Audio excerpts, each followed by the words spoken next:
are a lot of things that I did right as a doctoral student, but there also were a lot of things I did completely wrong. There's definitely truth behind the saying that hindsight is 2020. And in today's episode, I want to share with you the lessons that I wish I would have had when I was a doctoral student.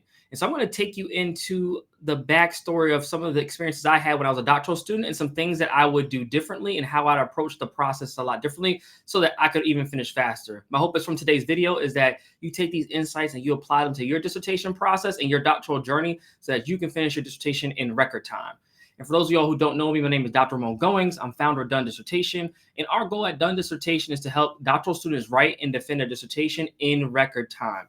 One of the ways that we do that is through our sponsor from today's episode, the Velocity Coaching Program. The Velocity Coaching Program has the goal to help you, whether you're at your dissertation proposal phase or working on your final dissertation, to help you get to that finish line in 1 year or less. And so if you're a doctoral student and you want to get to that finish line and you just need support to do so, make sure you check out our sponsor, the Velocity Coaching Program. You can learn more about what we do in the Done Dissertation Velocity Coaching Program at www.velocitydissertation.com, or you can scan a QR code that is here on your screen. And again, for today's episode, what I want to talk with you all about is what I wish I knew when I was a doctoral student. Because look, as a student, there was, again, so many things I could have done better. And I want to give you all some insight about how to approach this process a lot more better than, at least better than I did, for sure. And so one of the first things I want us to consider when we are thinking about, and one of the lessons that I learned as a doctoral student was this idea that you have to recognize that research is more thinking than action. This is something that I often tell my doctoral students when I work with them, because a lot of times they come into the process thinking that, oh, research is all about me going to collect data or me looking through the archives or me doing this or me writing things up, the doing of research. But what I came to learn is that research is a lot more about the thinking than the doing. I didn't realize this when I was a doctoral student. I thought going into a doctoral program, because I didn't have that background knowledge, I thought that you just came into your program, you took your classes, it was all about writing and doing and reading and all that. But I had a professor, and in one of our classes, we took a philosophy of education class. And this professor, it was a very challenging course because what we had to do is essentially, we were reading through these different philosophers' work, and we had to essentially summarize all these complex philosophies in 1 page or less. And so it was really complex in order to be able to take ideas and synthesize them in a way that made sense. And if you're someone who has struggled with synthesizing the literature and those type of things, you can understand where I'm coming from with this. But in that class, the professor said something that really resonated with me. And he said, you know what, Ramon? The key to finishing this process and the key to doing research is that I actually want you to think 80% of the time, and I want your action to be 20% of your work. And I didn't catch that at first when I was going through, my coursework, because again, excuse me, I thought that it was all about, meeting the deadline, getting the course, materials in on time, submitting that paper, all those things that you have to just do to get through coursework. But when I started to understand it, when I was writing my dissertation, when he was talking about, started to click and it made sense. Because I would say a lot of the research process is about just the thoughts and really getting clear about what's up here. And then once it's clear, it's easy to execute. And this is something I teach. I teach a research methods class in my doctoral program for my students. And so I always tell them at the start of our first class is that I'm going to teach you all how to think research, and then you'll have opportunities to do it, later on in your doctoral journey. And one of the things I want you to consider when we think about thinking through the research process is to, think about sometimes your methodology, and around methods, just data collection. So imagine this, you're doing a study right now, and I've had a client who just recently reached out because they had to make a pivot, but they went into the process looking at a certain group of people within one state.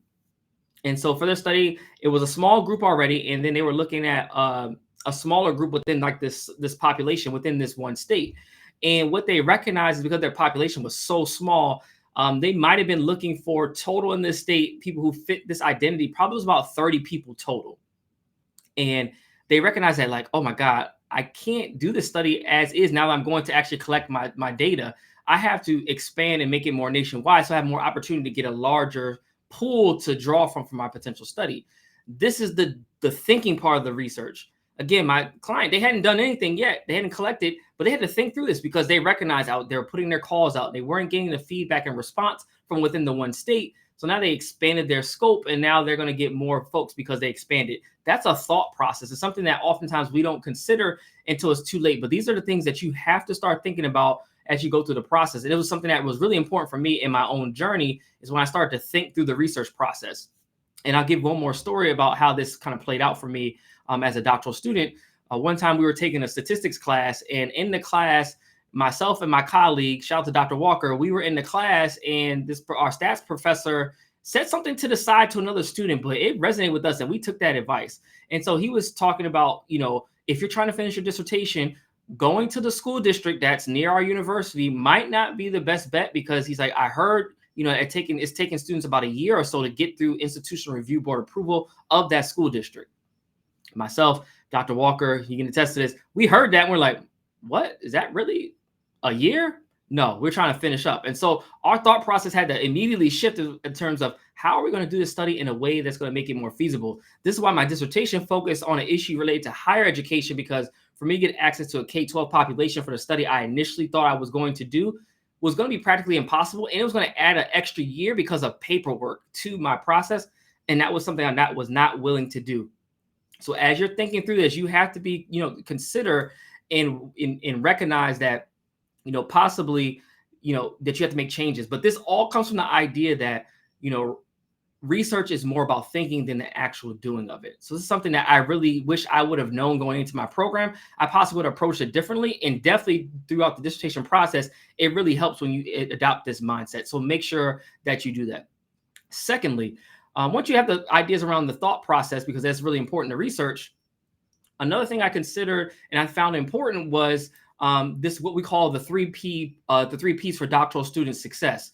And again, I didn't know this going into my program, but now because we coach, hundreds of clients, I've gotten to see how the 3Ps play out in real time. And it's so important that folks start mastering this early and often, so that you don't get frustrated as you're going through the process.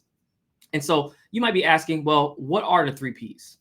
So the 3Ps is a formula that we use at Done Dissertation, and I use it in my book. See where my book is, 14 Secrets to a Done Dissertation. We talk about this in a lot of our content, is that the 3P formula is you have to have the right people in place. You have to understand the process. So once you have the people plus the process, it's going to equal a great product. So the 3Ps are the people, process, and the product. What many folks, and what I would do and what I did as a doctoral student, my focus was on the end of the equation, the product, the end result. What does the writing need to look like? What does this need to be submitted? All that stuff related to the product. But what I've come to learn now, almost 10 years later from writing my dissertation, is that the people and the process are actually sometimes more important than the product itself. And it will lead to a better product when you understand those components. Some things to consider with this. When we think about the people, who you pick as your chair is really important. Probably one of the most important decisions you can have, because I say a lot of folks who have had turmoil and issues that have happened in the dissertation process, I would argue that it's probably because of a potential relationship that you've had with your chair and a clash about something that you all have had seen differences on. So that's one. Also, your committee, and making sure you design a committee that works well with your chair. These are all politics at play. And this is something that I talk about in the book. And I'm sorry, I'm going to look at what chapter exactly it is in the book.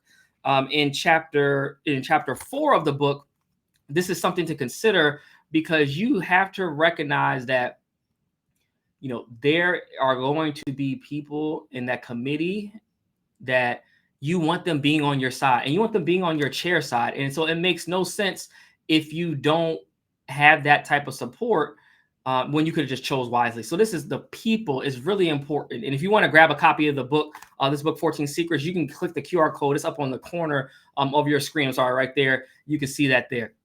But I think this is really important, because we often get so consumed with doing the product, but the people, I would say the dissertation is such a people process.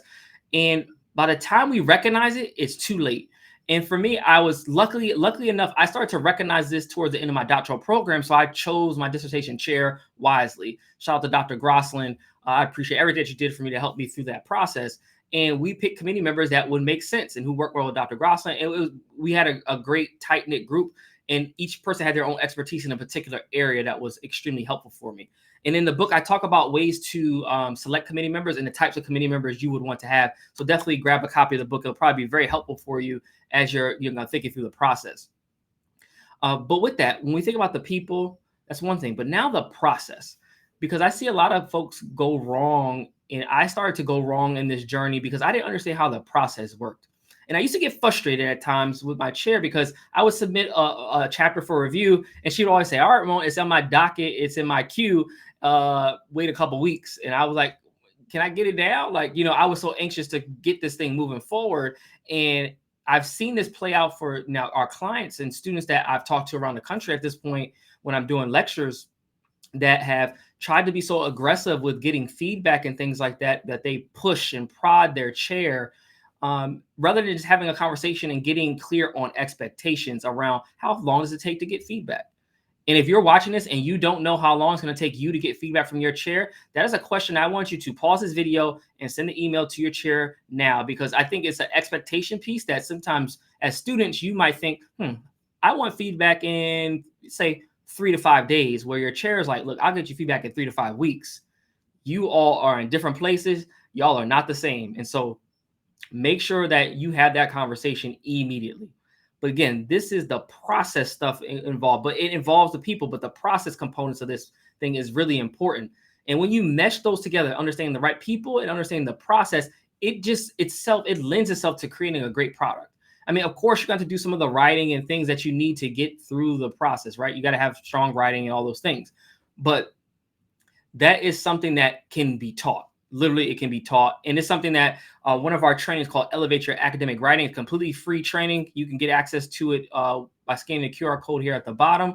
It is something that we help support folks because we know the product is important, but a lot of people get so consumed with that. We want to remove that barrier for you. So if you want access to the training, you can scan the QR code here, or you can go to www.thedonedissertation.com/elevate. And I'll put that link up so you all have access to that as well.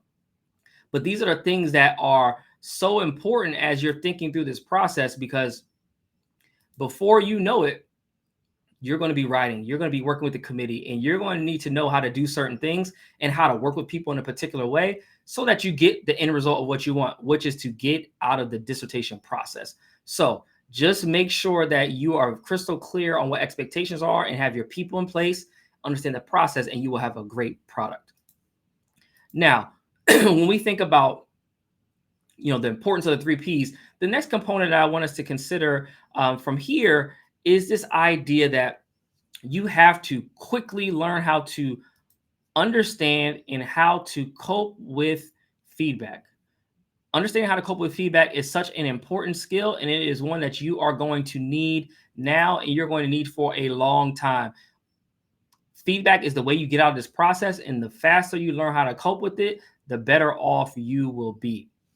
Because there is no need to keep going through this process and becoming so frustrated because you don't like how the feedback is coming to you. But I get it, right? We are writers, and there's some personal aspects to the dissertation. I feel like it's some people compare it to like birthing a child or bringing a child in the world or something, those type of analogies. And I want to go that far, but it's just something that you are creating that wasn't created before you started, right? And so I want you to consider that there is some personal aspect to it. You can't be sensitive about it. It just is what it is. It's our work. But I want you to recognize that feedback to you is actually, and it should never be considered something that would derail you. Feedback is actually helpful because the sooner you get feedback, the sooner you recognize what is it that my chair and committee member care about that will get me one step closer to finishing. Because when you don't know what they're looking for and you don't know what they're requiring, you're just shooting in the dark. But once you get and submit something, you get some feedback, it's so much easier to deal with it. But now I'm going to give you a strategy on how to deal with feedback. Here it is. When you get feedback, the first thing I want you to do is read the feedback in its entirety. Read all through the feedback, the track changes, the comments, all those things. Read it first. Second step, I want you to get mad. Be frustrated. Say all those things that you need to say. Type that email that you want to say to them, like, how are you going to tell me I can't write? Yada, yada. Get that all out of your system, right? Then from there, third, I want you to take everything that you are, the feedback that you got, and I want you to write it down. You can do it in an Excel sheet. You can do it on a list. I want you to list out all the feedback in terms of literally copy and paste all the things that your chair or committee member has required you to change and wants you to consider. Then you're going to categorize what you have And then from there, you're going to be able to respond, and when you start responding to those things, because what you will learn once you understand how to cope with the feedback is that there are some valid concerns with the feedback. It just is what it is. And I promise you, and one step I missed in there is that after you have gotten mad at your chair, take a day break. Take a day break, because when you come back to reread those comments, it will look different. I just literally went through this process myself with an article I wrote for publication. I got the feedback. Well, to give you the backstory, the paper was written like a year or two ago. We've submitted this paper to like 5 journals at this point, been through a number of iterations with a number of the journals, and ultimately they got rejected. So this final journal we submitted it to, we get the feedback back, and it's like, it looks, at the time when I first read the initial feedback, it looked like this laundry list of stuff that I was like, I don't even know if I want to do this. Maybe we'd submit it somewhere else and be done with this. But then, and I told my co-author, I said, look, can you take a look at this? Can you take the first stab at it? And they were like, sure. But in the meantime, I took a day break from it, and I came back. When I read the list, I was like, oh, this is actually not that bad. And they actually both agree on a lot of the comments. So by me addressing one reviewer one's comment, I'm addressing 1 and 2's comment. So it made my life a lot easier. And I just told my co-author, don't worry about it. I'll tackle this. And literally in 1 2-hour block, I went through all the feedback and addressed it all in the paper, resubmitted it, and the paper is now accepted and going through copy editing and all that. But again, you have to be able to understand how to cope with the feedback. It's going to be really important for you all who are looking to enter higher education of some sort and, write for publication, go after grants. Even if you're trying to build a consulting business, you have to get used to hearing no and getting feedback, because that is how business works. I hear no all the time, and you have to develop a thick skin. It still hurts at times, but you have to develop that skin for it. So this is really important, and something that has really helped me now looking back on my process, but I wish I knew a little bit sooner in terms of understanding how to cope with the feedback. Again, I thought that it was a personal attack, but I recognize that it no longer is, and I have a different way to cope with it. And then lastly, I want us to consider and understand that setbacks will happen, so don't put pressure on yourself. Look, I know we are committed doc students, and things happen. A lot of our clients are dealing with relatives who are ill, themselves being ill, had clients who had COVID during writing their dissertations, had severe, health, had family with severe health issues, lost family members. A lot of stuff happens, right? Just generally. And so these setbacks are going to be part of the journey. What you're going to have to recognize, excuse me, and incorporate is that you're going to continue, and you're going to continue pushing this thing forward regardless. And you just know it's going to happen. And so you're always going to have an opportunity to just stop and pivot and move this thing along. So like for me, when I was a doc student, I went through my coursework pretty smoothly. However, at the end, when I wrote my dissertation, everything was done. In April of this particular year, graduation was in May. I said, oh, cool. I'm going to, my documents, was submitted in March to the committee, got approved. And then the final step in our program is that I went to the department chair. And in around April, I get a letter back from the department chair saying, oh, Ramon, you've done a good job on your dissertation. However, there are 4 major items that you have to address in order to be approved for a defense. And so she said, at this point, your document's not ready to defend. You have to address these major issues that they thought it was. And so it was a setback, because what I ended up having to do was spend the next month trying to turn the feedback around. And I was able to do so. But by the time I got my feedback and I resubmitted to the department chair for that final review, they had such a queue of other dissertations coming through that they couldn't get to mine before the faculty left for the semester. So literally what ends up happening in my case is that I should have graduated in May of 2015. I ended up graduating in December because I had to wait for the approval process and then for faculty to come back in the fall. So I defended October 21st, 2015 versus defending like in probably like late April, early May. These are the setbacks. These are things that happen. I get it. I was frustrated, but looking back on it now, I just had to recognize like that's just part of the journey. And what I ended up doing for those next 4 or 5 months while I was waiting for a defense date is that I started writing for my dissertation. So if you go in ProQuest and type in Ramon Goings, you can find my dissertation from Morgan State. You'll see that there are some pieces that I'm able to cite myself in a dissertation, because by the time, it comes back around in the fall when I defend, I actually had a couple pieces published and some stuff under review. So I was citing myself in a dissertation.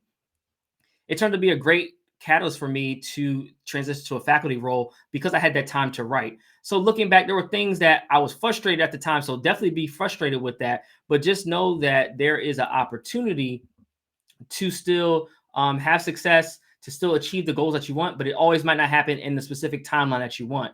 And this is really important to consider if you are someone who's like, I got to get it done by X date. Sometimes it just does not happen according to plan.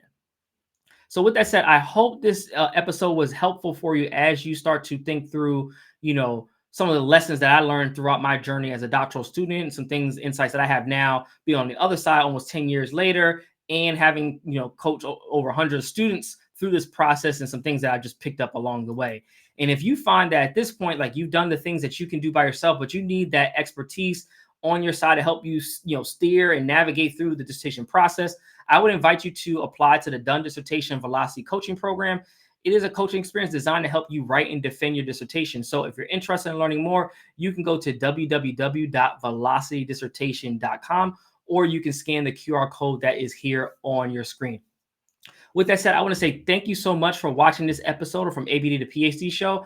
I hope that you all really liked what was happening here in this episode. I hope these insights were helpful for you. And if you did like it, the best thing you can do for us is share our content with other folks. So if you're watching this on YouTube, I have one ask for you. If you can hit the subscribe button, that would be extremely helpful. At the time of this recording, I'm trying to get to 1,000 subscribers on the Done Dissertation channel. Right now, we're like around around 820, 830, something like that. So we're getting close there. And I think before the year is out, we will hit that goal of 1,000 subscribers on your YouTube channel. So make sure that you hit it there. And if you're watching this on LinkedIn, Facebook, anywhere else, make sure you hit the follow button so that we can stay in contact and keep in touch. And again, if you need that coaching support, please don't try to do this alone when you can get support and help, regardless it's from me. And if we find that we're not a good fit for you, we will send you to somewhere else and someone else that could be a better fit. So just make sure that you get the help that you need to get these dissertations out of the way. And again, I want to say thank you so much for giving me your time. And I look forward to talking to you soon on another episode From ABD to PhD Show. Again, I'm Dr. Ramon Goings. I look forward to talking with you soon. And until next time, I wish you a done dissertation. Take care.